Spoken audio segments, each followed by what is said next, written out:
안녕하세요. 반갑습니다. 저는 AWS에서 솔루션즈 아키텍트로 근무하고 있는 노인철이라고 합니다. 이번 세션에서는 데이터 분석 플랫폼을 위한 데이터 전처리부터 시각화까지 한 번에 보기라는 주제로 데이터 분석을 위해 사용할 수 있는 여러 서비스와 함께 데모 영상을 통해 좀 더 쉽게 이해하실 수 있도록 도와드리려고 합니다. 말씀드릴 내용은 AWS 서비스를 어떻게 조합해서 데이터 분석 파이프라인을 구성할 수 있는지를 소개하고 데이터 전처리를 유용하게 사용할 수 있는 AWS 글루 데이터 브루, 데이터 프로세싱에 이용되는 AWS 글루 스튜디오와 아마존 EMR 스튜디오를 데모 영상과 함께 소개해드리겠습니다. 마지막으로 데이터 웨어하우스인 아마존 레드시프트와 시각화를 위한 아마존 퀵사이트를 소개해드리겠습니다. 먼저 AWS 서비스를 이용해 데이터 분석 파이프라인을 어떻게 구성할 수 있는지 알아보겠습니다. 많은 기업들이 데이터의 중요성을 알게 되면서 데이터 분석 환경을 만들려고 하죠. 그렇지만 데이터 분석 환경을 구성할 때 여러 가지 문제점들을 만나기도 합니다. 디바이스가 증가하면서 데이터는 테라바이트에서 엑사바이트로 증가하기도 하고 데이터 소스도 RDB에서 이제는 NoSQL, 파일, 로그와 같이 새로운 유형이 생기고 있습니다. 이것뿐만 아니라 데이터의 유형도 구조화된 파일에서 비구조화된 JSON 형태의 데이터를 저장하도록 요구받고 있습니다. 이제 데이터 분석은 특정 사용자들에게 국한되지 않고 다양한 분석 도구를 이용해 비즈니스 분석가나 마케팅, 세일즈 부서에서도 활용하기를 원하고 있죠. 데이터 분석 플랫폼은 이런 문제를 해결할 수 있어야 합니다. 지금 보고 계시는 프로세스가 데이터 분석을 위해 꼭 필요한 요소들을 아주 간략하게 보여주고 있습니다. 데이터 소스에서 수집, 처리, 소비로 이어지고 있죠. 데이터 소스는 실시간 데이터가 될 수도 있고 배치 데이터가 될 수도 있습니다. 데이터의 유형에 따라 수집 방법도 적절한 방법을 선택해야 합니다. 다음은 로 데이터를 가공해야 되겠죠. 보통의 로 데이터는 정제되지 않은 채로 저장되기 때문에 데이터의 정제는 필수적으로 발생하게 되죠. 데이터를 정제하고 가공하고 소비하는 반복적인 과정이 필요하다고 볼 수 있습니다. 이런 절차와 함께 사용자들이 데이터를 쉽게 검색하기 위해서는 데이터 카탈로그가 필요하죠. 그리고 사용자 그룹별로 데이터에 대한 접근 통제를 할 수 있어야 합니다. 여기서 무엇보다 중요한 것은 데이터를 안전하고 비용 효율적으로 저장 관리할 수 있는 데이터 레이크를 할 수 있습니다. 이런 데이터 분석 파이프라인에서 필요한 모든 구성 요소를 AWS는 제공하고 있고 점점 더 사용자가 편리하게 사용할 수 있도록 기능을 추가해가고 있습니다. 이제 AWS 서비스를 통해 데이터 분석 파이프라인을 구성하는 방법을 살펴보겠습니다. 앞서 설명드린 것과 같이 수집부터 저장, 처리, 분석 및 소비 영역을 AWS 서비스를 활용해 표현했는데요. 전처리에는 AWS 글루 데이터 브루를, 데이터 처리에는 글루를 이용할 수도 있고 EMR을 이용할 수도 있습니다. 그리고 분석과 소비 단계에서는 아마존 아테나, DW 서비스인 레드시프트, 시각화 서비스인 퀵사이트를 이용할 수 있습니다. 글루 크롤러로 데이터 카탈로그를 구성하고 AWS 레이크 포메이션을 통해 데이터 거버넌스 체계를 수립할 수 있습니다.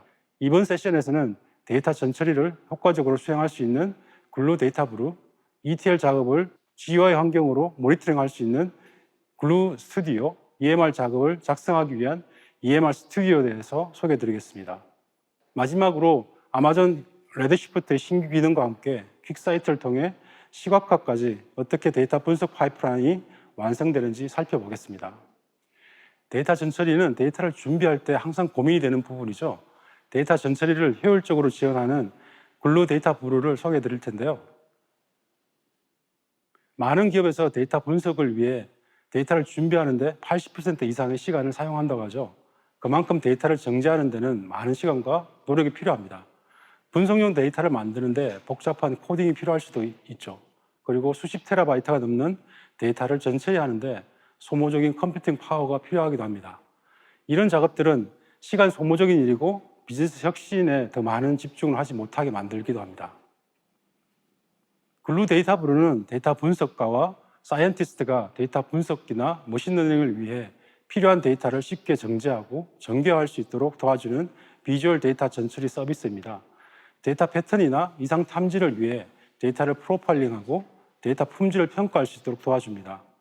사용자가 쉽게 데이터를 정제하고 정교화할 때 사용할 수 있는 250개가 넘는 데이터 변환 기능을 제공하고 있고 데이터 변환 과정을 쉽게 이해할 수 있도록 데이터 흐름을 시각적으로 보여줍니다. 한 번 저장된 데이터 정제 방법과 정교화를 반복적으로 재사용하고 자동으로 새로운 데이터에 적용할 수 있도록 레시피를 제공합니다. 그럼 이제 데모를 통해 데이터 전처리 과정을 보여드리겠습니다. 먼저 데이터 전처리를 위해 프로젝트를 하나 만들겠습니다. 프로젝트 이름을 입력하고 레시피 이름과 데이터셋 이름을 입력합니다. 전처리할 데이터셋은 왼쪽에 보이는 소스 위치를 선택합니다. 데이터 파일은 일반 파일 포맷과 압축된 파일을 지정할 수 있고요. CSV에 대한 구분자도 지정할 수 있습니다. 샘플링 데이터를 선택하는 방법은 처음, 마지막, 랜덤 레코드로 지정이 가능합니다. 데이터 브루가 S3에 접근할 수 있는 권한을 지정하고요. 이렇게 프로젝트를 만들면 샘플 데이터에 대한 통계 정보와 함께 데이터를 대시보드에 보여줍니다. 샘플 데이터의 위쪽에 보면 컬럼에 대한 통계값들이 보이죠. 데이터의 분포를 확인할 수 있고요. 위쪽에 전처리에서 사용할 수 있는 데이터 변환 기능들이 있습니다. 데이터 포매팅이 가능하고요. 이상 데이터에 대한 클린징을 할 수 있습니다. 컬럼 값에서 일부 값만 추출할 수도 있고요. 미싱 값을 삭제하거나 다른 값으로 채우고 이상 값을 다른 값으로 채우거나 중복 값에 대한 처리를 하고 컬럼을 분리할 수 있습니다.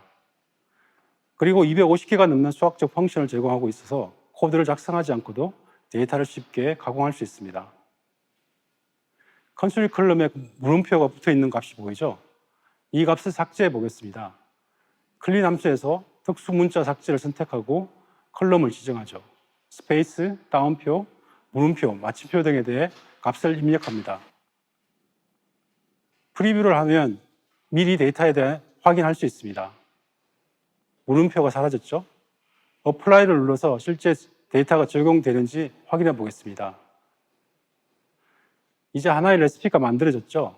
만들어진 레시피를 에디트하거나 삭제할 수 있습니다. 이렇게 만들어진 레시피를 이후에도 사용하기 위해 퍼블리시를 합니다. 퍼블리시를 하면 오른쪽 위에 버전 1이 만들어진 게 보이죠? 이제 만들어진 레시피를 실제 데이터에 적용하기 위해 잡을 만들겠습니다. 잡 이름을 주고요. 아웃풋 타입을 선택하고 데이터 저장 위치를 지정합니다. 아웃풋 타입은 여러 포맷으로 지정할 수도 있고요. 하나의 잡으로 동시에 여러 파일을 변환할 수 있습니다. 잡이 실행될 때마다 아웃풋을 다른 폴더에 만들지 기존 파일에 덮었을지 선택할 수 있습니다. 추가적으로 잡을 실행할 때 사용될 데이터 브루 노드 개수를 지정할 수 있습니다. 잡 스케줄을 생성해서 주기적으로 잡을 실행할 수도 있고요. 권한을 선택하고 잡을 실행합니다. 잡 디테일 화면에서 잡에 대한 상세 정보를 확인할 수 있고요. 데이터 리니지에서 데이터가 어디에서 어디로 흘러가는지 한눈에 확인할 수 있죠. 이제 새로운 데이터에 대해 다른 프로젝트를 하나 만들어 보겠습니다. 앞서와 마찬가지로 프로젝트 이름, 데이터셋을 S3에 찾아서 지정합니다. 권한을 지정하고 크리에이트 프로젝트 하면 새로운 프로젝트가 만들어지죠. 데이터는 그리드나 스키마 형태로 데이터의 상태를 확인할 수 있고요. 데이터 간의 상관 분석과 같은 상세한 데이터 프로파일링을 위해서는 데이터 프로파일링을 실행할 수 있습니다. 이 데이터에는 여러 건의 널 값이 포함되어 있는데요. 미싱된 값을 삭제할 수 있고 다른 값으로 채울 수 있죠. 여기서는 널 값이 있는 레코드를 삭제해 보겠습니다. 컬럼을 선택하고 널 값을 어떻게 처리할지 선택하고 어플라이를 누릅니다. 널 값이 없어졌죠. 데이터 간의 조인도 할 수 있는데요. 이미 만들어진 데이터셋이 있으면 선택하고 새로 만들 수도 있죠. 데이터셋에 대한 기본 정보와 함께 아래 데이터가 표시됩니다. 조인은 이너 조인부터 아우터 조인까지 모두 가능하고요. 하지만 여기서는 조인을 하지 않겠습니다. 마찬가지로 잡을 수행하면 두 개의 데이터셋에 대한 전처리 과정이 완료되었습니다. 이제 정제된 데이터를 확인해 보겠습니다. 잡을 수행할 때 지정한 아웃풋 위치에 가면 두 개의 폴더가 만들어져 있죠. 그 안에 우리가 지정한 파케이 포맷으로 파일이 만들어져 있는 것을 확인할 수 있습니다. 이렇게 데이터 브루를 이용하면 그동안 전처리 과정에서 필요했던 수작업이나 다른 툴도 필요 없이 아주 쉽게 전처리 과정을 자동화할 수 있습니다. 데이터를 정제한 후에는 비즈니스에 필요한 형태로 데이터를 만들어야 되겠죠. 여기에는 데이터를 조인하고 분리하고 중복된 데이터를 삭제하고 좀 더 복잡한 프로세싱이 필요할 수도 있는데요. 이런 ETL 작업을 위해 코딩이 필요할 수도 있습니다. 앞서 말씀드린 글루 데이터 브루는 데이터를 프로파일링하고 전처리하는 데 초점을 맞추고 있다면 글루 스튜디오는 ETL 작업을 코딩 작업 없이 시각적으로 작성하고 모니터링하는 기능을 제공합니다. 글루 스튜디오는 비주얼 인터페이스를 제공하는 동시에 ETL 스크립트를 커스터마이즈 할 수도 있죠. 단일 대시보드에서 ETL 작업을 모니터링할 수 있고 작업에 대한 리소스 사용률도 한눈에 파악할 수 있습니다. 그리고 커스텀 커넥트 기능을 제공하고 있는데요. 이 기능을 이용하면 글루에서 제공하지 않는 아파치 후디나 글루 빅쿼리, 스노우플레이크와 같은 데이터 소스에 연결해서 데이터를 쉽게 ETL 할 수 있는 파이프라인을 만들 수 있습니다. 글루에서는 다양한 변환 기능을 코드로 구현했어야 했는데요. 글루 스튜디오에서는 코딩을 최소화할 수 있도록 코드 스니펫을 제공하고 ETL 작업을 좀 더 간단하게 구현할 수 있습니다. 이제 글루 스튜디오로 코드를 작성하지 않고 ETL하는 방법을 보여드릴 텐데요. 앞선 데모에서 두 개의 데이터셋을 전처리했습니다. 이 데이터셋에 대해 글루 크롤러를 실행해서 CT와 오더 테이블을 만들었습니다. 글루 스튜디오에 잡을 만들 때 소스는 S3에서 카프카까지 선택할 수 있습니다. 타겟은 S3와 글루 데이터 카탈로그를 선택할 수 있습니다. 여기서는 빈 화면에서 플러스 아이콘을 눌러서 새로운 노드를 만들겠습니다. 첫 번째 노드는 CT라고 지정하겠습니다. 노드 타입은 이전에 만든 SalesDB에서 CT 테이블을 선택하겠습니다. 두 번째 노드는 오더라고 지정하고요. 마찬가지로 SalesDB에 있는 오더 테이블을 지정하겠습니다. 테이블 간 조인을 위해서 다음 노드는 두 개 테이블을 조인하는 노드를 지정하겠습니다. 데이터 소스는 앞에서 만든 두 개의 노드를 선택합니다. 조인 타입은 여러 유형을 선택할 수 있는데요. 여기서는 이너 조인을 지정합니다. 조인 조건에 조인할 컬럼을 지정하면 테이블 간 조인이 됩니다. 다음 노드는 불필요한 컬럼을 삭제할 수 있도록 드랍 필드 함수를 선택하고 삭제할 컬럼을 조인된 데이터에서 선택합니다. 이제 최종 아웃풋을 저장하기 위한 노드를 만들겠습니다. 아웃풋 데이터의 포맷을 파케이로 지정하고요. 글루 ETL 결과를 저장할 수 있는 S3 폴더 위치를 지정합니다. 글루 잡과 마찬가지로 잡 이름을 지정하고요.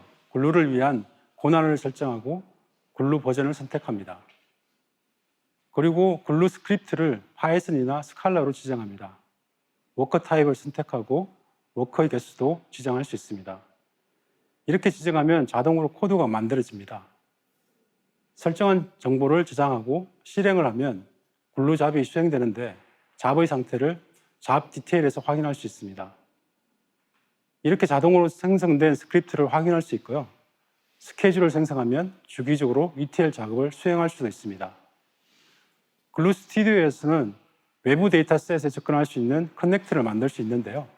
마켓플레이스에 있는 커넥트를 이용하거나 사용자가 직접 만들 수도 있습니다. 아파치 후디, 구글 빅쿼리 데이터셋을 이용해 쉽게 데이터셋을 확장할 수 있습니다. 이제 S3 폴더에 가서 좀 전에 실행했던 ETL 잡 결과를 확인해 보겠습니다.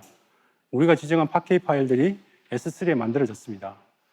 모니터링을 보면 지금까지 수행했던 잡의 상태를 확인할 수 있는데요. 몇 개 잡이 수행됐고 성공한 잡, 실패한 것을 확인할 수 있습니다. 얼마나 DP를 사용했는지도 한눈에 확인할 수 있습니다. 이제 글루 스튜디오를 이용한다면 좀 더 간편하게 GUI 환경으로 ETL 작업을 수행할 수 있겠죠. 데이터 프로세싱을 위해 글루와 마찬가지로 사용할 수 있는 서비스가 EMR인데요. 글루는 서버리스 서비스인데 비해 EMR은 서버 관리형 데이터 프로세싱 서비스입니다. 기존 EMR 서비스에 EMR 스튜디오 서비스가 추가되었는데요. 이번에는 EMR 스튜디오에 대해 알아보겠습니다. 기존 EMR 노트북은 EMR 콘솔을 통해서만 접근이 가능했죠. 개발자, 분석가들은 AWS 콘솔에 접속한 이후에 주피터 노트북을 실행했어야 합니다. 개발을 위한 접근성이 떨어지고 콘솔에 대한 접근 권한 제어도 필요하게 됐었죠. 또 다른 문제는 개발자가 소스 코드를 공유하거나 프로타입이 끝난 후에 운영 단계로 넘어가기 위해서는 코드를 복사하고 옮기는 번거로운 절차가 필요하기도 했죠. 그리고 작업을 모니터링하고 디버깅할 때 여러 애플리케이션에 접속해서 확인해야 되는 불편함이 있었습니다. EMR 스튜디오에서는 앞서 말씀드린 불편함을 개선했는데요. 먼저 EMR 스튜디오는 주피터 노트북을 실행하기 위해 EMR 콘솔에 접속할 필요가 없습니다. AWS SSO와 연동되어 단일 URL을 접속하면 됩니다. EMR 스튜디오에서는 관리형 주피터 노트북은 논리적인 단위인 워크스페이스를 사용하게 되는데요. 워크스페이스 안에서 실행되는 노트북은 동일한 클러스터와 속성을 공유하게 됩니다. 주피터 노트북 인스턴스를 별도로 생성하지 않아도 되고요. Git 리파지토리를 통해 코드를 공유하고 코드를 복사할 필요 없이 개발 환경에서 운영 환경으로 쉽게 전환하는 작업을 실행할 수 있습니다. 그리고 EMR 클러스터에서 수행된 애플리케이션을 디버깅하기 위해 클러스터별로 접속해서 애플리케이션 UI를 확인할 필요 없이 단일 모니터링 화면에서 스파크 잡에 대한 상태를 확인할 수 있게 되었습니다. EMR 스튜디오를 생성하면 단일 접속 URL이 만들어집니다. 이 URL로 접속하면 SSO에 연동되고 EMR 콘솔이 아니라 EMR 스튜디오로 직접 접속됩니다. 워크스페이스는 주피터 노트북의 논리적 그룹인데요. 하나의 워크스페이스 속성을 주피터 노트북이 공유하여 사용합니다. 이제 워크스페이스를 만들어 보겠습니다. 워크스페이스 이름을 정하고 스튜디오를 만들 때 지정한 서브넷 하나를 선택합니다. 워크스페이스에 사용할 EMR 클러스터를 선택할 수 있고요. EMR 클러스터를 새로 만들 수도 있습니다. 클러스터 템플릿을 미리 만들어 놓고 이것을 이용해서 클러스터를 만들 수도 있습니다. 템플릿을 이용하면 사용자가 사용할 수 있는 클러스터의 크기를 제한할 수 있겠죠. 템플릿은 서비스 카탈로그에서 등록하고요. 사용자와 그룹별로 사용할 수 있는 템플릿을 지정할 수 있습니다. EMR 잡을 EKS 클러스터에서도 실행할 수 있는데요. 워크스페이스가 사용할 EKS 클러스터를 연결하면 되죠. 크리에이트 워크스페이스를 하면 워크스페이스가 만들어지는데요. 미리 만들어 놓은 워크스페이스를 접속해 보겠습니다. 워크스페이스에는 주피터 노트북을 실행할 수 있는 환경이 만들어지는데요. 이 노트북을 이용해서 데이터 프로세싱을 할 수 있습니다. 왼쪽에 클러스터 아이콘을 누르면 노트북에서 사용할 수 있는 클러스터를 선택할 수 있습니다. 어태치를 하면 노트북의 클러스터가 연결됩니다. 이제 노트북에서 실행되는 잡은 이 클러스터에서 실행됩니다. 공동으로 작업하기 위해 코드를 동료들과 공유할 필요가 있는데요. EMR 스튜디오에서는 GitHub에 있는 코드를 불러오거나 저장할 수도 있습니다. 리파지토리 이름과 리파지토리 URL을 입력하고 Git에 대한 자격 증명을 선택하면 리파지토리가 만들어집니다. 이제 만들어진 리파지토리를 노트북에 연결하면 소스 저장소로서 Git 리파지토리를 사용할 수 있게 됩니다. 리파지토리를 폴더로 확인할 수 있고요. 이 안에 있는 노트북 파일을 열면 등록된 리파지토리에 저장된 파일을 열어서 실행할 수 있습니다. 오른쪽 위를 보면 이 노트북에 연결한 클러스를 확인할 수 있죠. 샘플 노트북 파일인데요. 전체 코드를 실행해 보겠습니다. 연결된 클러스터에 스파크 세션이 만들어지죠. 파이썬 라이브러리를 추가로 설치할 수도 있고요. Git 리파지토리 연결을 끊을 수도 있겠죠. 그리고 다른 클러스터에 연결하기 위해 클러스터 연결을 디태치할 수도 있습니다. 클러스터 모니터를 쉽게 할 수 있는데요. EMR 콘솔에 접속할 필요 없이 클러스터를 선택하고 애플리케이션 UI를 선택하면 스파크 히스토리 서버에서 잡을 대한 상세 내역을 확인할 수 있습니다. 보신 것처럼 EMR 스튜디오를 이용하면 데이터 분석가나 데이터 사이언티스트들이 쉽게 노트북에 접속해 코드를 공유하고 작업에 맞는 EMR 클러스터의 분석 작업을 실행할 수 있을 것 같습니다. 지금까지는 데이터 처리 단계까지 이용할 수 있는 서비스를 알아봤습니다. 이제는 데이터 활용 단계에서 이용할 수 있는 서비스를 알아보겠습니다. 데이터 레이크는 정형, 비정형의 모든 데이터를 하나의 저장소에 저장하고 데이터 분석, 머신러닝, 데이터 시각화 등으로 데이터 활용도를 높이는 것이라면 레이크하우스는 데이터 웨어하우스의 성능과 신뢰성에 데이터 레이크의 개방성을 혼합한 장점을 가지고 있습니다. 아마존 레드시프트는 이런 레이크하우스의 역할을 담당합니다. 아마존 레드시프트는 AWS에서 가장 빠르게 성장하는 서비스 중에 하나로 전통적인 데이터 웨어하우스 아키텍처에 컴퓨터와 스토리지를 분리해 성능과 비용, 확장성을 추구하는 아키텍처를 채택하고 있습니다. 이번 AWS 리인벤트에서도 레드시프트에 신규 기능이 많이 추가됐는데요. 그 중에서 대표적인 두 가지 기능에 대해 소개해 드리겠습니다. 어떤 고객들은 하나의 레드시프트 클러스터에 모든 데이터를 저장하고 여러 부서에서 컴퓨터 리소스를 나눠 쓰기도 하고, 또 다른 고객은 여러 클러스터에 필요한 데이터를 복사하는 방식으로 운영하기도 하죠. 이럴 때 발생되는 문제는 데이터를 복사하는 데 많은 시간이 걸리기도 하고, 단일 클러스터를 운영할 때 리소스 경합 때문에 성능 지연이 발생하기도 합니다. 또 멀티 클러스터에서는 최신 데이터가 어떤 것인지 알기도 어렵습니다. 그리고 클러스터 간의 데이터 접근 통제가 복잡해지는 문제가 발생하기도 합니다. 그래서 많은 고객들은 성능에 영향을 주지 않고 비용 효율적으로 클러스터를 관리하면서 데이터에 대한 접근 통제를 쉽게 설정하고 클러스터 간의 데이터를 쉽게 공유할 수 있는 방법을 요구해 왔습니다. 레드시프트 데이터 쉐어링은 사용자가 멀티 클러스터 간에 데이터를 복사하거나 이동 없이 최신 데이터를 공유하는 아주 간단하고 직관적인 방법을 제공합니다.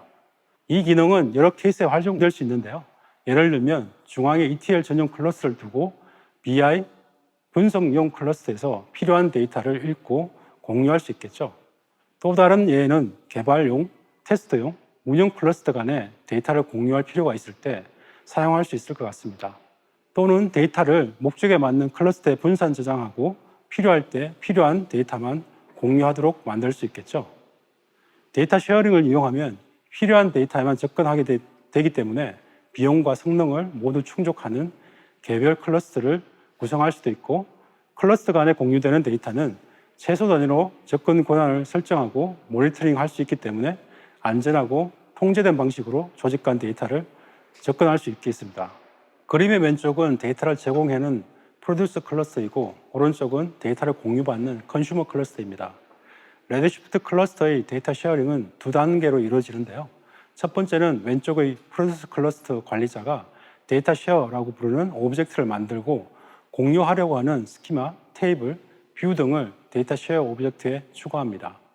그리고 공유받는 컨슈머 클러스터를 지정합니다.